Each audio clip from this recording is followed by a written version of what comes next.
सबसे पहले तो गवर्नमेंट से ये पूछूंगा कि आपके कितने एसएसपीज, डीआईजीज, जो प्रोटोकॉल वीआईपी प्रोटोकॉल ऑफिशियल्स हैं, वो कितने ऐसे हैं जो ट्रैफिक रूल्स को, मैनुअल्स को फॉलो कर रहे हैं।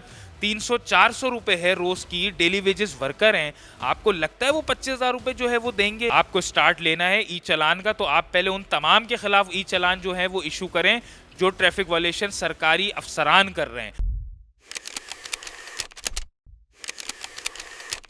अस्सलाम वालेकुम, आप देख रहे हैं GTV डिजिटल। मैं हूं आपका मेज़बान विस्साम ज़ई।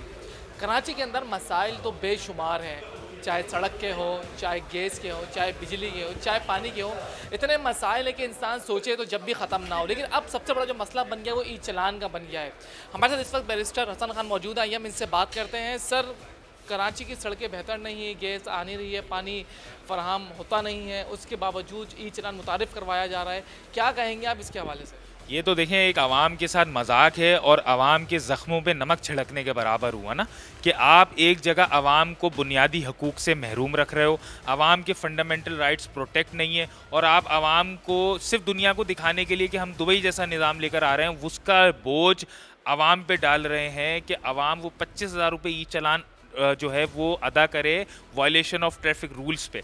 तो मैं सबसे पहले तो गवर्नमेंट से ये पूछूंगा कि आपके कितने एसएसपीज, डीआईजीज, जो प्रोटोकॉल वीआईपी प्रोटोकॉल ऑफिशियल्स हैं, वो कितने ऐसे हैं जो ट्रैफिक रूल्स को, मैनुअल्स को फॉलो कर रहे हैं। अगर आपको स्टार्ट लेना है ई चलान का, तो आप पहले उन तमाम के खिलाफ ई चलान जो है वो इशू करें जो ट्रैफिक वायलेशन सरकारी अफसरान कर रहे हैं। आवाम जो 15-20 हज़ार रुपये जिसकी जिसकी दिन की उजलत 300-400 रुपये है रोज़ की, डेली वेजेस वर्कर हैं, आपको लगता है वो 25,000 रुपये जो है वो देंगे? और इस तरीके से आप आवाम के इसका बोझ डालकर आवाम को आप अपने से और दूर करें। हुकूमत, रियासत और हुकूमत माँ का दर्जा रखते हैं, जो आवाम को गले लगाते हैं, ना कि आवाम का गला घोटते हैं। और मुझे ये बताएं कि 1 अक्टूबर से इसको इम्प्लीमेंट होना था, लेकिन हमने ये देखा कि ट्रैफिक पुलिस एहलकार से डिवाइसेस भी ले ली गई, वो सड़कों पर भी अब नज़र नहीं आते। जिस तरीके से एक ग्रुप के सूरत में खड़े हो जाया करते तो हर बाइक को, हर गाड़ी को रोका करते थे, लेकिन अब वो नज़र नहीं आता है। तो क्या कहेंगे, कोई प्लानिंग नहीं थी, बगैर प्लानिंग के इन लोगों ने ये चीज़ें जारी कर दी? 1 अक्टूबर से बोल दिया कि ई चलान होगा, और 1 अक्टूबर से लेकर अब तक के कोई चलान नहीं हुआ है। डिवाइसेस के ज़रिए बगैर हेलमेट के लोग घूम रहे हैं, बासानी। और जब हमने उनसे पूछा तो उनकी तरफ से कहा गया कि लोगों के अंदर अभी शऊर पैदा हो रहा है, शऊर दिया जा रहा है। तो क्या कहेंगे, ये भी तो वायलेंस है एक तरीके का। शऊर आवाम में आ चुका है, वो इसलिए पाकिस्तान पीपल्स पार्टी को शहर कराची की इलेक्टेड आवाम जो है वो नुमाइंदगी कभी नहीं देती। और ये ई चलान इसलिए रोका है क्योंकि जाहिर सी बात है, जब ये ई चलान नाफिज होगा तो ऊपर से नीचे तक जो पैसे जा रहे हैं, ऊपर से नीचे तक जो करप्शन की और रिश्वत के पैसे जा रहे हैं, तो वो उनको कैसे मुयसर होंगे? तो मुझे तो लगता है कि उस मीटिंग में सबसे पहला एहतजाज ट्रैफिक पुलिस के उन करप्ट अफसरान ने किया होगा। सबकी बात नहीं कर रहा, जो हैं उन अफसरान ने ये एहतजाज किया होगा कि आप हमें हर साल का टारगेट देते हैं कि इतने चलान आपको काटने हैं, इतनी वायलेशंस के ऊपर चलान करने हैं, तो ये टारगेट ख़त्म हो जाएगा। तो वज़ीर आला साहब, आपकी जो बाहर मुल्क के दौरे हैं, आपकी हुकूमत के अखराजात, आपकी जो वडेरा शाही है, कैसे चलेगी? अब आराम में खलल आ रहा है गवर्नमेंट के, तो आराम में खलल पे रोक दिया, वरना नंबर प्लेट के ऊपर आपने देखा था किस तरीके से ताबड़तोड़ हमले गवर्नमेंट। अच्छा, मुझे ये बताएं कि कराची में अगर हम अंडरपास की बात करें, मरकजी शाहराहों की बात करें, यहाँ तक कि अगर हम टाउन चेयरमैन की जो हदूद के अंदर शाहराएँ आती हैं, सड़कें आती हैं, उसकी बात करें, अगर हम टाउन चेयरमैन से बात करते हैं तो वो कहते हैं मेयर के हमें चीज़ें नहीं दी, मेयर से बात करें तो वो कहता है टाउन चेयरमैन की हदूद के अंदर है। तो आप क्या कहेंगे इसमें? तो आवाम पिस रही है। आप देख रहे हैं ना, जहांगीर रोड को देखना गुज़िश्ता कई सालों से बर्बाद है। अभी आप मेरे साथ चलें। इसी के साथ साथ अगर आप कराची में इंक्रोचमेंट पे बात करें तो इंतहाई दिन ब दिन फैलता जा रहा है। क्या कहेंगे इसके हवाले से?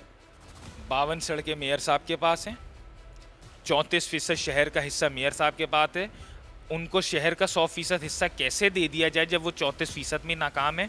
हाँ, नई लोकल गवर्नमेंट बनने से पहले कानून साजी करके कोई ऐसा निज़ाम मुतारिफ़ करें। और ये तो देखें, एक दूसरे के ऊपर बर्डन ऑफ रिस्पॉन्सिबिलिटीज़ डालने वाली बात हो गई कि टीएमसी के अंडर नहीं है तो टीएमसी अपनी गलियों का हाल दिखा दे। मेयर साहब 52 कराची की जो मेन शाहराएँ हैं उनको कल पब्लिक करें और बता दें कि इन 52 शाहराओं के ऊपर क्या काम किया है। 30 सितंबर को करीमाबाद अंडरपास का इनॉग्रेशन करना था आवाम के लिए। मेयर साहब का बयान मौजूद है, रिकॉर्ड का हिस्सा है। आज 16 अक्टूबर हो गया है, अंडरपास बंद पड़ा है। जहांगीर रोड वाला आप रोड उठा लें, जो आपका कायद-ए-आज़म की मज़ार से लेके मौसमियात तक जो बेल्ट जा रही है, वो 3 साल से जो है वो मंसूबा चल रहा है और अभी तक अगले, और उस पर 300 अरब की लागत जो है वो एक्सपेक्टेड है कि आएगी मज़ीद। और आगे भी 10 साल तक कोई इनका इरादा नहीं लगता इन मंसूबों को कंप्लीट करेंगे। तो यहाँ से आपको इनकी मेलाफाइडी भी नज़र आती है, इनकी नॉन सीरियस एटीट्यूड भी नज़र आता है शहर को लेके कि जब हम यहाँ के नुमाइंदे नहीं हैं तो हम इस शहर की खिदमत क्यों करें। अच्छा सर, बैरिस्टर साहब, ये बोला जाता है कि कराची पेरिस बन रहा है और ई चलान जो है एक कामयाबी है कराची के लिए, तो आप इसके हवाले से क्या कहेंगे कि हर शहरी परेशान नज़र आ रहा है और आपके अभी इस वक्त क्या मुतालबात और आप आगे आपका क्या लाहे अमल होगा, क्योंकि बहुत सारे लोग हैं, बहुत सारी तंजीमें, बहुत सारी जमातें बातें कर रही हैं इस पर, आप क्या करेंगे? पेरिस अवाम इनके मुताबिक तो प्रेस कॉन्फ्रेंस में कल के ये इसको यूएस भी बना देंगे, यूके भी बना देंगे, लेकिन बेहतर ओपिनियन पब्लिक जानती है, हम जानते हैं कि ये पेरिस बन रहा है या मोहनजोदाड़ो बन रहा है। तो मेरे हिसाब से तो जरदारी साहब को, बिलावल साहब को खुश करने के लिए इसको लफाजी में पेरिस बनाया जा रहा है, हकीकी तौर पर इसको मोहनजोदाड़ो से भी बदतर किया जा रहा है। जी, आपने इनकी बात सुनी, इनका यही कहना था कि कराची में दिन ब दिन जो है वो हालात, भले वो रोडों के हवाले से हो या किसी भी हवाले से हो, वो ख़राब होते जा रहे हैं। एक जो शहर कराची जो रोशनियों का शहर हुआ करता था, जिसको रोशनियों का शहर कहा जाता था, लेकिन अब वो दिन ब दिन जो है मुंजो दड़ो और देहात का मंजर पेश कर रहा है।